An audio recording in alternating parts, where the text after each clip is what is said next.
welcome to the Cinema Gold Show. I'm your host, Larry Leese. Today we're diving into the latest box office news and giving our review of the latest series, Star Trek Strange New Worlds, and Obi-Wan Kenobi, Part 1 and Part 2.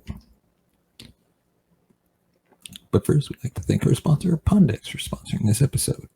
Check them out today at pondex.com. Use the promo code Larry21 for 10% off your order. And we'd also like to remind you we have merch available. The link will be in the description for our store. Check it out today. And on to our first topic. Top Gun Maverick soars and sets new records. As foreshadowed a few days ago, Top Gun Maverick has indeed had a massive opening weekend of the box office, taking the number one spot with ease and handily setting a new record for the opening of a Tom Cruise movie. And if it keeps up this pace, it will also handily set a new record for Memorial Day weekend. Counting just the regular weekend days, because Monday hasn't happened yet, Maverick has made $124 million.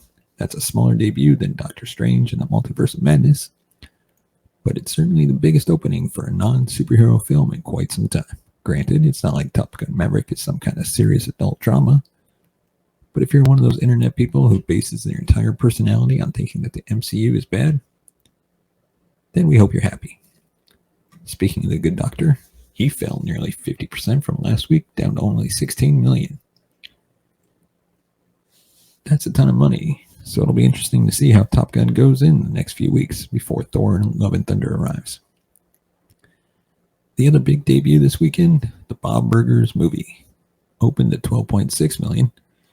At the risk of being over-realistic, probably won't make a ton more than that. On another, it'll be interesting to see note, though. It'll be interesting to see how it continues to fare against the fourth place movie, Downton Abbey: A New Era, which has made $28 million after 2 weeks. They're both TV show tie-ins, and also Downton Abbey exists as a TV show in the Bob's Burgers universe, though it's not as popular as American knockoff Winthrop Manor. Save for a big fall for men, down 62% to 9th place and $1.2 million. The rest of the chart this weekend is nearly identical to the past few weekends, with Everything Everywhere All at Once falling more slowly than everything else, and sitting at almost $60 million in its 10th week. The third newcomer in the top 10 coming in right at the bottom is Indian film F3, which made $1 million from only 400 theaters.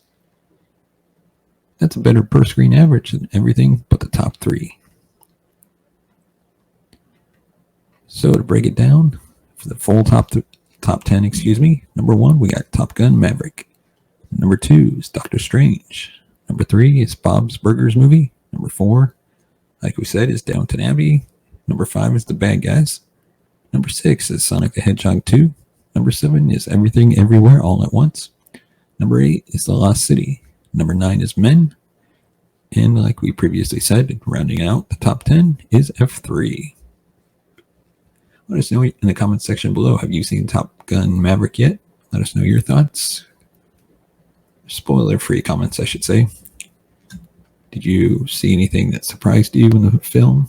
Is it better than the first or about the same? Let us know. So now we're going to go into episode 4 of Star Trek Strange New Worlds. Episode 4, Memento Mori. It's a horror-tinged face-off with a classic franchise villain. Proves there's basically nothing Strange New Worlds can't do. Another week has passed and another knockout episode of Star Trek Strange New Worlds is officially in the books. At the risk of sounding like an effusive fanboy, I think I might be at this point. Is there anything else this show can't do? Hopeful adventure? Check. In-depth character exploration? Check. And now a high-octane, tension-filled horror fest that manages to reinvent a classic original series villain as something truly menacing and monstrous while allowing almost every one of our favorites a moment of true, genuine bravery in the face of their fears. Hello, listener. I truly just love this show so much, and there's so much that's awful in the world right now. I recorded this episode just days after the country continues to reel from the recent mass shooting, and Gene Roddenberry's dream of a better, kinder universe feels so far away from us at this precise moment in time. And sure, a science fiction television program probably isn't going to change any of that horror in a tangible, real way. But I can say with some certainty that shows like this that embrace hope and empathy and compassion, or try to anyway, even in the face of the worst sort of odds and darkest moments, feel more necessary than ever right now. It's what's helping get me through for what it's worth, which maybe isn't much, but something. But anyhow, this week the Enterprise is en route to deliver an atmospheric processor upgrade to our remote colony. But when they arrive, they discover the outpost has been attacked and essentially abandoned. The surviving colonists have fled to a cargo ship nearby. All standard rescue mission stuff, if with a more distinctly horror movie vibe than normal. What with the flaming wreckage and lack of power, things take a much darker turn when a ship appears and attacks the deep space transport tube, bringing injured survivors to the Enterprise. It's the Gorn. And the way everyone reacts to this news, it's essentially as if someone announced that Ghostface or Michael Myers had suddenly appeared. They're a real boogeyman, an intergalactic scary story come to life. Continuing the trend of the series' first 3 installments, it's essentially a Leon episode. Her voiceovers frame the hour, and her unique experience as one of the few survivors of a Gorn attack provides a necessary perspective on how dangerous they truly are. The fact that Leon is still so traumatized by her experience with them, given everything else we know about her and her ability to compartmentalize emotions, says something truly horrifying about what kind of monsters they must be. It's rare that we get a villain in this franchise that's truly full-on evil.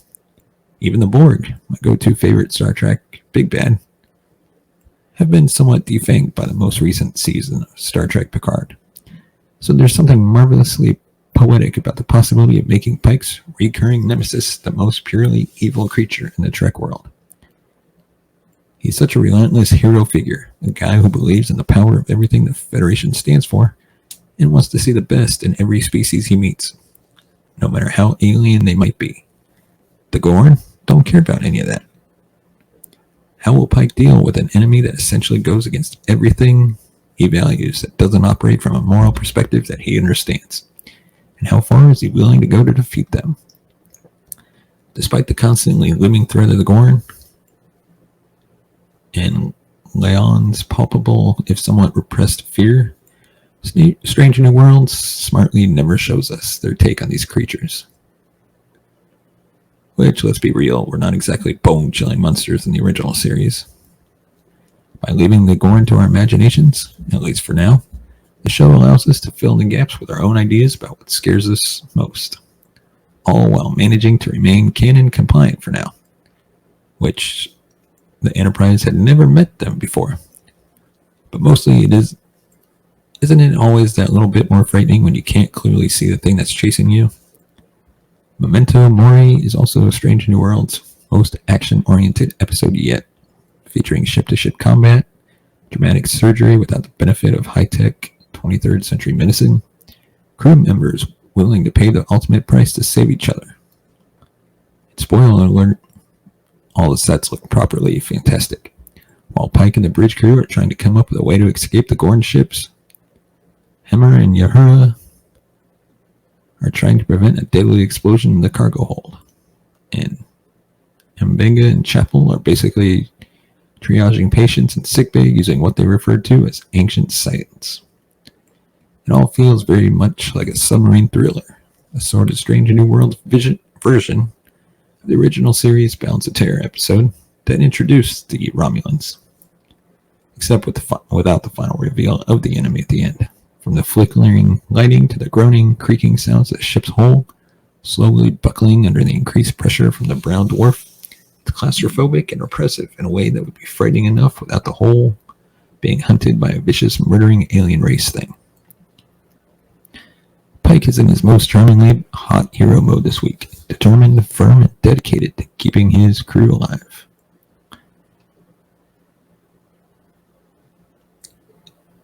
alive, calm, and fully invested in the fight to save their own lives. He's essentially the platonic ideal of a Starfleet captain come to life.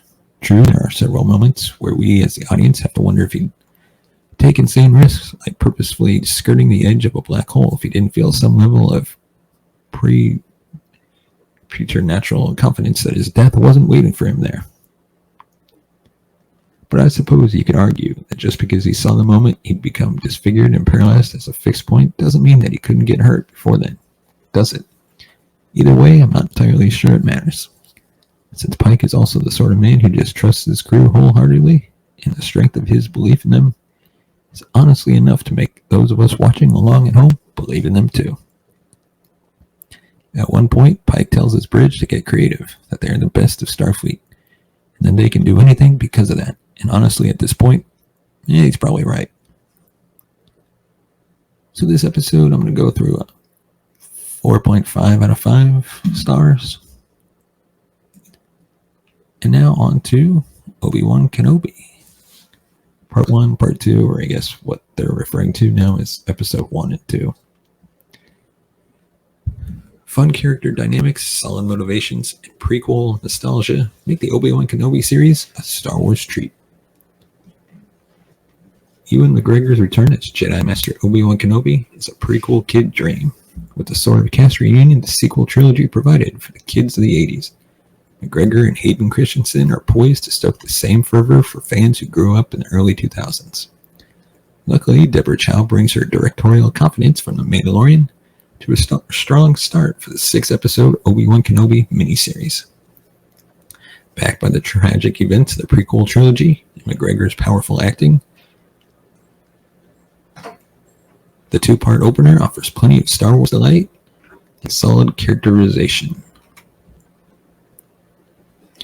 At least for the Jedi on the run, we should say. 10 years after Anakin's transformation into Darth Vader, Obi-Wan is trying to keep his head down while working at 9 to 5 for his meals, just carving away meat from a desert whale day after day. A slightly slow first episode, in fact, nails the rhythm of life on Tatooine. Every day, pretty much the same, with the occasional unpreventable and unavenged injustice or death. One can see why Luke wanted to leave. Obi-Wan is also feeling lost in regards to his dead mentor, Qui-Gon, who refuses to talk to him from beyond the grave, despite Obi-Wan training to speak to Jedi ghosts. It's clear that so many years later he feels cut off from the Jedi ways. We see this too when the Emperor's Inquisitors arrive on Tatooine hunting Nari, a Jedi runaway who Obi-Wan refuses to help. With that comes the premiere's biggest surprise and one of its greatest delights. Vivian Belair strikes a perfect balance as 10-year-old Princess Leia Organa, combining qualities from both Carrie Fisher's Leia and Natalie Portman's Padme to create something all her own that feels effortlessly suited to the Star Wars universe. Leia even uses decoys like Padme, in this case to run off into the woods instead of attempting a political function, while Luke is just a glimpse from afar. The show delights at showing Alderaan royal life in detail, including the return of Jimmy Smits as Bail Organa. Little Leia is headstrong, precocious, and clearly adores her parents, all of which endears and reminds us tragically that Alderaan has about another decade of his existence left. Even in this time period, not all is well in the House of Alderaan. Pirates working for the Inquisitors capture Leia, so Bail sends a distress call to Obi-Wan. Despite not wanting to raise his head above the sand, Obi-Wan does follow the princess's trail to a seedy city on the planet Daiyu. It's there in Part 2 that the series gets up to speed, with faster paced storytelling and some remarkable one-off characters. The Inquisitors are hunting Obi-Wan and Leia, but it's Reva, the third sister, who's willing to go the extra mile to be the first one to bring Obi-Wan to Vader. She wisely uses Leia as bait to draw out the Jedi Master from hiding, and Reva quickly shows just how ruthless she is, when she even kills her boss to catch her prey. It looks like there might be something personal driving Reva's anger towards Obi-Wan, but the first 2 episodes only drop tiny hints about their possible connection. Fortunately, Obi-Wan and Leia manage to escape Reva and the other Inquisitors, but not before the third sister reveals Anakin is actually alive. A glimpse at Christensen as the heavily scarred Vader at the end of the second episode promises a long-awaited confrontation to come. If these two brothers-in-arms didn't know about each other before, they absolutely do now. McGregor utterly sells Obi-Wan as both kind and haunted, playing a mix between his own prequel adaptation of the character and Sir Alec Guinness's original performance. The show doesn't hesitate to twist the knife at him. Leia reminds him of Padme shortly before Reva reveals Anakin is still alive. Instead of inventing a change of heart for the main character, like the Book of Boba Fett's Tusken arc did, Kenobi draws directly from the prequels, using 20 years of history to tell a story with a clear through line. Yes, there's some sense that Disney Star Wars is eating its own tail here, presenting yet another lone man and kid story, like The Mandalorian, but hey, the formula ain't broke. From the very first trailer, I was intrigued by the idea of the fugitive Jedi of this era being incapable of truly staying out of trouble. As the Inquisitors say, a Jedi's compassion leaves a trail, in a way that tends to make Obi-Wan's life harder. McGregor sells the difficulty with which Obi-Wan resists helping people in need. The script also shades this with the question of how much Obi-Wan's altruism is anxiety or self-centeredness, though. Bale suggests that Obi-Wan's vigil on Tatooine isn't about Luke at all, but about Obi-Wan's feelings of having failed to save Anakin. As much as hiding from the Empire is a practical move, it's also a way for Obi-Wan to run from what he sees as his mistake. Even Kumail Nanjiani's fake Jedi con man named Hasha gestures toward the theme of the light side being more difficult. Owen Lars is another standout character. His lack of force sensitivity more than made up for his mastery of Skywalker-style snark. Part 2 is full of fun action, including bounty hunters inspired by the original trilogies. While some of the action feels floaty and like very obvious wire work, Ingram's third sister is firmly established as a juggernaut, and her aggression contrasts nicely with the other Inquisitors' more alien, patient menace. The Inquisitors also have that classic Star Wars villain antagonism for each other, like Darth Vader and Grand Moff Tarkin, or Kylo Ren and General Hux. There's a sliver of bickering workplace comedy among the space magic and laser torture that makes the Inquisitors richly entertaining. Teamwork is the realm of the good guys, but the bad ones are sure fun to watch. The episodes have hitches here and there. Order 66 flashback breaks the episode's otherwise refreshing focus. The Grand Inquisitor's makeup doesn't hold a candle to what his species looked like in the prequels. And if the Grand Inquisitor was really killed by Reva, creates a continuity problem since he's meant to show up again in the Rebels animated series, which is set a few years after the events of Obi-Wan Kenobi. We're going to assume the Inquisitor leader isn't truly dead. But Part 2 in particular was still delightful, with its straightforward action and humorous and cutting side characters. Belair's impeccable delivery makes her a more than worthy addition to the Star Wars slate too. And while this show's budget clearly pales a bit in comparison to even the prequel flashbacks, Kenobi's inventive embrace of the Star Wars spirit leaves me ready for more. And let us know in the comments section below, what did you think of Kenobi, the first 2 episodes? Are you a fan of the show? Me personally, I rate it above all the rest of the Star Wars shows. Like, the first episode drew me in. It makes me want to watch episode after episode after episode instead of just waiting till they all are released and then watch it. And hey, don't forget to hit that like button, subscribe to the channel, give us a thumbs up if you liked the video. And of course, check out our giveaway that we were doing, giving away a $25 Fandango gift card. The link to this giveaway is in the description. Thank you so much for watching and listening. We will see you next time.